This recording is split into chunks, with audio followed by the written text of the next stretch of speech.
Good morning everyone. कैसे हैं आप सभी? आई होप आप बहुत अच्छे होंगे। तो आइए, कल जो हमने टॉपिक छोड़ा था, दो ध्रुवीयता का अंत, 12th क्लास की बुक समकालीन विश्व में राजनीति का ये टॉपिक है, तो इसी को कंटिन्यू करेंगे आज। कल हमने पढ़ा था सोवियत प्रणाली क्या है।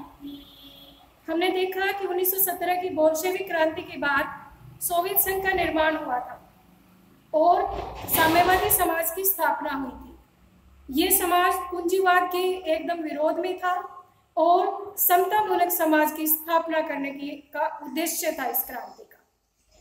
तो फिर हमने देखा गोरबाचेव आए, फिर साम्यवादी व्यवस्था का पतन हो गया और यही हमारा चैप्टर का भी नाम है कि दो ध्रुवीयता का अंत। हमें पता है कि दूसरे विश्व युद्ध के बाद शीत युद्ध शुरू हो गया था और वो शीत युद्ध दो बड़ी महाशक्तियों में वर्चस्व की लड़ाई थी। तो अब एक महाशक्ति का विघटन होने जा रहा है, वो है सोवियत संघ। तो अब हम देखेंगे कि सोवियत संघ की प्रणाली इतनी अच्छी थी, जो हमने कल पढ़ा कि अनुकरणीय प्रतिमान थी, लेकिन फिर भी इसमें कुछ ऐसी कमियां आ गई जिसके कारण इसका सोवियत संघ का पतन हो गया था और सोवियत संघ 15 गणराज्यों में बट गया था। तो आइए पढ़ते हैं इसे। सोवियत संघ का विघटन हो गया और ये 15 गणराज्यों में बट गया और इन 15 गणराज्यों में से जो रूस था उसे सोवियत संघ का उत्तराधिकारी बनाया गया। अगर हम संयुक्त राष्ट्र संघ में सुरक्षा परिषद में भी स्थायी सदस्यता की बात करें तो वो रूस को ही दी गई। सोवियत संघ का, यूएसएसआर का उत्तराधिकारी रूस को बनाया गया और सोवियत संघ का विघटन होकर के ये 15 गणराज्यों में बट गया। आपका ये होमवर्क है कि आपने बुक में से मैप देखना है और उन 15 गणराज्यों का पता लगाना है। This is your work, okay. कुछ नाम मैं साथ ही साथ आपको बताऊंगी भी, आपको आइडिया आ जाएगा, लेकिन ये आपने अपने आप करना है। मैप देखना आपकी बुक में भी है या फिर वर्ल्ड मैप या गूगल से देख सकते हैं, वहां पर आपको 15 गणराज्यों के आपने नाम लिखना है, ओके। तो अब जो इतनी बड़ी महाशक्ति था सोवियत संघ, इतनी अच्छी इसकी प्रणाली थी, क्या कमियां रही उसमें जिससे कि उसका विघटन हो गया। तो अब बात आती है कि सोवियत संघ का विघटन क्यों हुआ। सबसे पहली बात है, देखिए, राष्ट्रवाद का उदय और संप्रभुता की चाह है। हमें पता है कि सोवियत संघ एक बहुत ही बड़ा राज्य था और उसमें केंद्रीकृत वहां पर प्रणाली थी।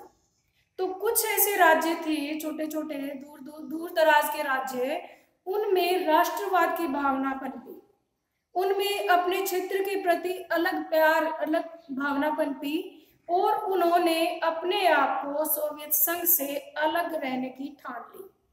और वो राज्य चाहते थे कि हमारा जो शासन है, हमारी जो व्यवस्था है, उसके ऊपर हम लोगों का नियंत्रण होना चाहिए, संप्रभुता की चाह। और उस दौरान वैसे भी थोड़ी सी पकड़ ढीली पड़ चुकी थी सोवियत संघ की, पूंजीवाद का चारों तरफ बोलबाला था और पूंजीवाद की भनक भी लोगों को लग गई थी कि वहां पर सभी लोग स्वतंत्र रूप से रहते हैं, कि शक्तियों का विकेंद्रीकरण है।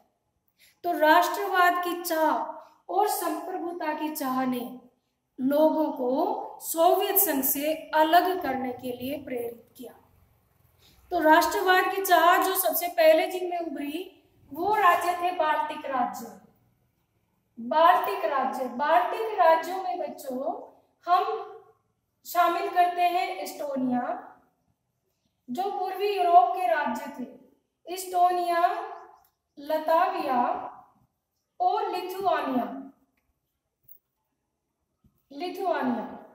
ये राज्य थे बाल्टिक राज्य। इन राज्यों में सबसे पहले राष्ट्रवाद और संप्रभुता की भावना पनपी और यहाँ पर आंदोलन शुरू हो गई। और उस दौरान की जो साम्यवादी सरकार थी उसने इन आंदोलनों को रोकने के लिए कोई ठोस कदम नहीं उठाई। तो ये एक बात थी संप्रभुता की चाह। दूसरी तरफ जो बाल्कन राज्य थे, जैसे यूक्रेन, जॉर्जिया, बाल्कन राज्य, वहां पर भी अपने आप को अलग करने की, संप्रभु राज्य बनाने की मांग उठने लगी थी। तो फर्स्ट पॉइंट हमारा हो गया राष्ट्रवाद का उदय और संप्रभुता की चाह। आपने राष्ट्रवाद वाले टॉपिक में भी पढ़ लिया होगा, तो इन हर पॉइंट को आपने एक्सप्लेन भी करना है। नेक्स्ट पॉइंट हमारा आता है मध्य एशिया के पिछड़े हुए राज्यों से अलग होने की इच्छा। मध्य एशिया के राज्य जैसे किर्गिस्तान, उज्बेकिस्तान, अजरबैजान, ये राज्य अपने आर्थिक रूप से भी पिछड़े हुए थे और सामाजिक और धार्मिक रूप से भी इनकी अपनी अलग पहचान थी। तो जो सोवियत संघ के कुछ संपन्न जो राज्य थे, उनके मन में ये भावना घर कर गई कि जो सारा पैसा है उनके जो मध्य एशिया के जो गरीब राज्य हैं, उनको गरीब जो गणराज्य हैं उनको ऊपर उठाने में लगाया जा रहा है। तो इस वजह से जो वो मध्य एशिया के राज्यों की गरीबी होने के कारण, गरीब थे, तो उनसे अलग होने की इच्छा रखने के कारण भी सोवियत संघ का विघटन हुआ।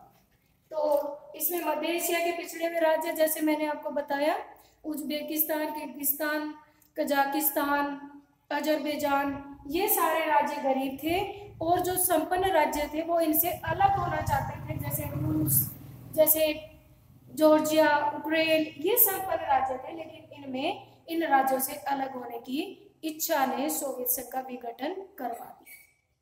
अंडरस्टूड? तो आइए आगे देखते हैं आर्थिक ठहराव। देखिए तीसरा पॉइंट है हमारा आर्थिक ठहराव।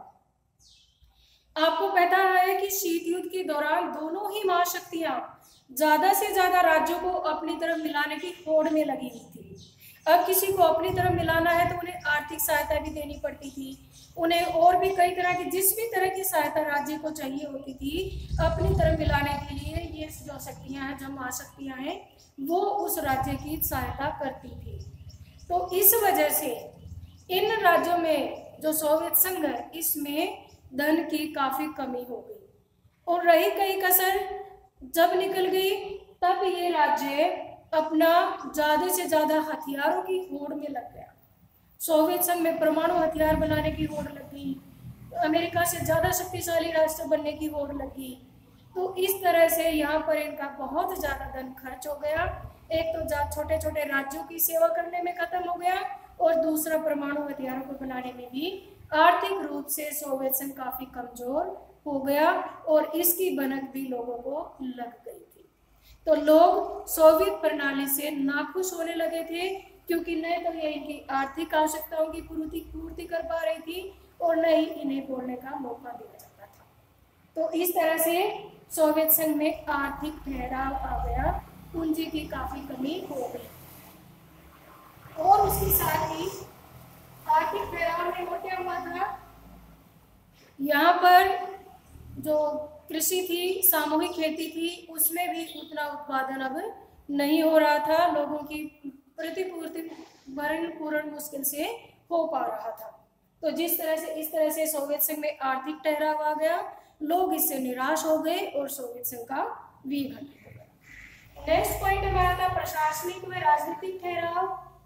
जैसा कि हम शुरू से ही पढ़ते आ रहे हैं कि केंद्रीयकृत नियोजन था। सोवियत संघ की जो प्रणाली थी वो केंद्रीकृत थी, सारी शक्तियां एक ही पार्टी के हाथ में थी, सभी चीजों पर राज्य का नियंत्रण था। तो इस तरह से वहां पर जो नौकरशाही के हाथ में ज्यादा शक्ति आ गई, प्रशासन के हाथ में, प्रशासन अपनी जेबें भरने में लग गया, भ्रष्टाचारी हो गया और आम जनता की तरफ उसका रुझान नहीं रहा, जिससे कि जो वहाँ की जो राजनीतिक प्रणाली थी, कम्युनिस्ट पार्टी थी, वो भी इस प्रशासन के ऊपर कोई खास अंकुश नहीं लगा रही थी, जिससे लोग गरीब से गरीब होते चले गए और जो नौकरशाही थी वो भ्रष्टाचार के कारण अमीर होती चली गई। इस वजह से सोवियत संघ का विघटन हो गया। तो ना ही तो वहाँ राजनीतिक प्रणाली से लोग खुश थे, ना ही वहाँ की नौकरशाही से लोग खुश थे। तो इस वजह से वहाँ का इसका सोवियत संघ का विघटन हो गया। नेक्स्ट पॉइंट आता है गोर्बाचेव की भूमिका। ऑफ कोर्स हमने कल ये अलग से भी पढ़ा था गोर्बाचेव की भूमिका। गोर्बाचेव 1985 में जो कम्युनिस्ट पार्टी थी उसकी महासचिव बनी थी और ये एक बहुत ही खुले विचारों के थे। इनको लग रहा था कि हमारा देश आर्थिक रूप से पिछड़ रहा है, पश्चिमी शक्तियों का अगर हमें मुकाबला करना है तो हमें उनके जैसी तकनीक भी अपनानी पड़ेगी। तो जो गोरबाचेव था उसकी सोच इस प्रकार थी कि पश्चिम के देशों के साथ संबंध बनाए जाएं। बिल्कुल कटाव होना सही नहीं है, पश्चिम के देशों के साथ संबंध बनाना इनकी पहली बात। दूसरी इनकी सोच थी कि लोकतांत्रिक व्यवस्था की स्थापना करना, और तीसरा ये आर्थिक सुधार चाहते थे। तो इस वजह से कल जो हमने पढ़ा था पेरेस्ट्रोइका, ग्लासनोस्ट और उस्क्रोनी की नीति, ग्लासनोस्ट और उस्क्रोनी। तो इस तरह से इसकी तीन विचार थे, तीन नीतियां थी गोरबाचेव की। किसकी थी? गोरबाचेव की तीन नीतियां थी। इनके माध्यम से ये सोवियत संघ का पुनर्निर्माण करना चाहता था, पुनर्संरचना करना चाहता था, जिससे कि सोवियत संघ यूं का यूं बचा रहे। तो इन नीतियों की जो असर है वो राज्यों के ऊपर भी पड़ा, लोगों को भी ये बातें समझ में आई। तो लोग इसके लिए जल्दी से जल्दी लोग इस प्रकार की नीतियां चाहते थे। तो इस तरह से सारे पूरे ही सोवियत संघ में होच पोच की स्थिति आ गई, और जो कम्युनिस्ट पार्टी थी, जो गोरबाचेव की नीतियां थी, उनको सही तरीके से लागू करने के लिए कम्युनिस्ट पार्टी कुछ कंट्रोल नहीं कर पाई। और साथ ही साथ जो कम्युनिस्ट पार्टी के जो गर्मपंथी लोग थे वो भी गोरबाचेव की नीतियों की आलोचना करने लगे। तो इस तरह से लोगों को स्वतंत्रता का स्वाद तब तक मिल चुका था, वो दोबारा से इतने बंधन वाली व्यवस्था में नहीं जाना चाहते थे। तो इस तरह से गोरबाचेव की नीतियों का भी सोवियत संघ के विघटन में बहुत बड़ा प्रभाव रहा है। अंडरस्टूड? तो होप आपको समझ आया होगा ये कि क्या क्या कारण थे सोवियत संघ के विघटन के। तो अब उस विघटन के प्रभाव क्या रहे वो देखेंगे हम। सोवियत संघ का विघटन हो गया, उसका क्या परिणाम निकला? प्रभाव कह सकते हैं हम, परिणाम भी हम कह सकते हैं इसे। सोवियत संघ के विघटन के क्या परिणाम निकले? सबसे बड़ी बात, शीत युद्ध का अंत। क्योंकि शीत युद्ध दो महाशक्तियों के बीच में वर्चस्व की लड़ाई थी, और अब सोवियत संघ का विघटन हो गया, एक महाशक्ति तो घट गई, विघटित हो गई, तो अब तो वर्चस्व की बात ही नहीं रही। तो अब बात यह आई कि शीत युद्ध का अंत हो गया, सोवियत संघ का विघटन का सबसे बड़ा परिणाम हुआ शीत युद्ध का अंत। अब इस विश्व में कोई दो महाशक्तियां नहीं है, अब विश्व ने स्वीकार कर, कोई ऐसी लड़ाई नहीं है कि कौन सी विचारधारा बेटर है, क्योंकि एक विचारधारा का पतन हो चुका है, अब सिर्फ पूंजीवादी विचारधारा अस्तित्व में है। तो ये सोवियत संघ के विघटन का परिणाम निकला। नेक्स्ट पॉइंट हमारा आता है शक्ति संतुलन में परिवर्तन। पहले दो बड़ी महाशक्तियां थी, दोनों ही महाशक्तियों के इर्द गिर्द पूरे विश्व की राजनीति घूमती थी। अब जैसे ही सोवियत संघ का पतन हुआ तो शक्ति संतुलन में भी परिवर्तन आया। अब ऐसा लग रहा था कि या तो एक ही महाशक्तिशाली राष्ट्र बचेगा, या फिर हो सकता है कि जो शक्ति की जो व्यवस्था है वो बहुध्रुवीय हो जाए। या तो एक ध्रुवीय विश्व बनेगा या फिर बहुध्रुवीय विश्व बनेगा, जिसमें कि शक्ति के कर्ता राष्ट्र एक से ज्यादा होंगे, अनेक होंगे। लेकिन तुरंत बाद तो ऐसा हुआ कि अनेक राष्ट्रों की बजाय एक ध्रुवीय व्यवस्था का जन्म हुआ, जिसमें जो संयुक्त राज्य अमेरिका है वो महाशक्ति के रूप में उभरा। तो इस तरह से शक्ति संतुलन में परिवर्तन हुआ और पूंजीवाद का उदय हुआ, क्योंकि साम्यवाद अब खत्म हो चुका था। तो ये परिणाम निकला। तीसरा, नवीन राज्यों का उदय है। जैसे मैंने बिल्कुल प्रारंभ में आपको बताया कि सोवियत संघ 15 गणराज्यों में बट गया, और इस तरह से नए नए गणराज्य बने, जैसे एस्टोनिया, लताविया, लिथुआनिया। इन राज्यों ने तो 2004 में नाटो की सदस्यता भी ले ली। नाटो आपको पढ़ाया गया है फर्स्ट चैप्टर में, नॉर्थ अटलांटिक ट्रीटी ऑर्गेनाइजेशन, उत्तरी अमेरिकन संधि संगठन, उत्तरी अटलांटिक संधि संगठन, उत्तरी अटलांटिक संधि संगठन। यह एक सैन्य संगठन था जिसकी सदस्यता एस्टोनिया, लताविया और लिथुआनिया ने भी ली। तो नए राज्यों का जन्म हुआ, सोवियत संघ का विघटन होकर के 15 गणराज्य जैसे Estonia, Latvia, Lithuania, Georgia, Ukraine, रूस, बेलारूस और किर्गिस्तान, तजाकिस्तान, उज्बेकिस्तान, अजरबैजान। तो इस तरह से 15 गणराज्यों का जन्म हुआ और नए राज्यों का उदय हुआ। ये भी सोवियत संघ के विघटन का परिणाम था। ओके, तो यहाँ तक आपको समझ आ गया। सबसे पहले सोवियत संघ का विघटन क्यों हुआ, इसको हमने बड़े डिटेल में पढ़ा है, आपने डिटेल में ही याद करना है, बड़े क्वेश्चन में आता है, मोर देन 4 मार्क्स। फिर सोवियत संघ के विघटन के प्रभाव। नेक्स्ट हमारे पढ़ना है अभी शॉक थेरेपी। शॉक थेरेपी बेटा वैसे तो आम बोलचाल की भाषा में होता है शॉक दे करके मरीज का, रोगी का इलाज करना। जैसे कि आपने कभी सुना होगा कि करंट दिया था, कि मान लो किसी की हार्ट बीट रुक रही है या बहुत तेज या कम हो रही हो, तो डॉक्टर को ही पता होता है, तो उसमें वो करंट देते हैं, शॉक देते हैं, बहुत पेनफुल होता है ये।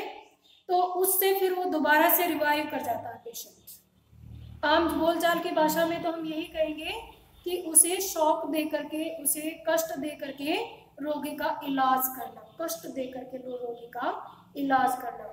तो उसमें क्या होता है, करंट सा होता है, ऐसे चेस्ट पे लगा देते हैं, एकदम से करंट छोड़ते हैं, तो बहुत पेनफुल होता है उस दौरान। लेकिन राजनीति विज्ञान की भाषा में हम इतने से हमारा काम नहीं चलेगा, इसको हमने सोवियत संघ के विघटन से जोड़ना है कि कैसे कष्टप्रद संक्रमण था शॉक थेरेपी। तो आइए शॉक थेरेपी क्या होती है इसका अर्थ एक बार याद कर लेते हैं। शॉक थेरेपी साम्यवाद, यानी सोवियत संघ की जो विचारधारा थी साम्यवाद के पतन के बाद सोवियत संघ के गणराज्य एक सत्तावादी समाजवादी व्यवस्था से लोकतांत्रिक पूंजीवादी व्यवस्था तक कष्टप्रद संक्रमण से होकर गुजरे। कहने का मतलब ये है कि जो सोवियत समाजवाद से पूंजीवाद की तरफ जो गणराज्यों ने अपनाया वो कोई आसान काम नहीं था, उसमें बहुत ज्यादा धन जन की हानि हुई थी। कष्टप्रद संक्रमण था, संक्रमण मतलब एक जगह से दूसरी जगह। दोबारा देखिए इसे, साम्यवाद के पतन के बाद, आप सोवियत संघ के पतन के बाद भी कह सकते हैं, साम्यवाद के पतन के बाद पूर्व सोवियत संघ के गणराज्य एक सत्तावादी समाजवादी, क्योंकि समाजवादी विचारधारा वहां पहले ही थी, समाजवादी व्यवस्था से कहां संक्रमण हुआ उनका, लोकतांत्रिक व्यवस्था के कष्टप्रद संक्रमण से होकर गुजरे। ये तो हमने स्थिति बताई। सत्तावादी समाजवादी व्यवस्था से लोकतांत्रिक पूंजीवादी व्यवस्था तक कष्टप्रद संक्रमण से होकर गुजरे। फिर रूस, मध्य एशिया और पूर्वी यूरोप के द्वारा विश्व बैंक और अंतरराष्ट्रीय मुद्रा कोष के निर्देशन में अपनाए गए संक्रमण के इस प्रतिमान को, किसके निर्देशन में की गई शॉक थेरेपी, विश्व बैंक और अंतरराष्ट्रीय मुद्रा कोष के निर्देशन में अपनाए गए संक्रमण को क्या कहा गया, शॉक थेरेपी। अगर आप इसको एक लाइन में शॉर्ट में करना चाहें तो इस तरह कर सकते हैं कि सोवियत संघ के विघटन के बाद विश्व बैंक और अंतरराष्ट्रीय मुद्रा कोष के निर्देशन में समाजवादी व्यवस्था से पूंजीवाद की तरफ संक्रमण के प्रतिमान को शॉक थेरेपी कहा जाता है। उम्मीद करती हूँ कि आपको ये बिल्कुल समझ में आ गया होगा कि क्या थी शॉक थेरेपी।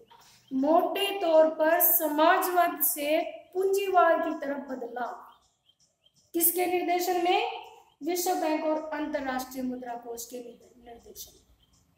विश्व बैंक और अंतरराष्ट्रीय मुद्रा कोष के निर्देशन में समाजवाद से पूंजीवाद की तरफ संक्रमण के प्रतिमान को शॉक थेरेपी कहा जाता है। अंडरस्टूड? तो आगे चले हम।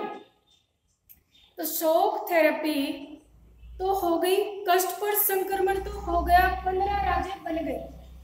इसके परिणाम क्या निकले? कष्टप्रद था तो जरूर परिणाम भी बहुत अच्छे नहीं रहे होंगे। पहला परिणाम था इसका उद्योगों का पतन।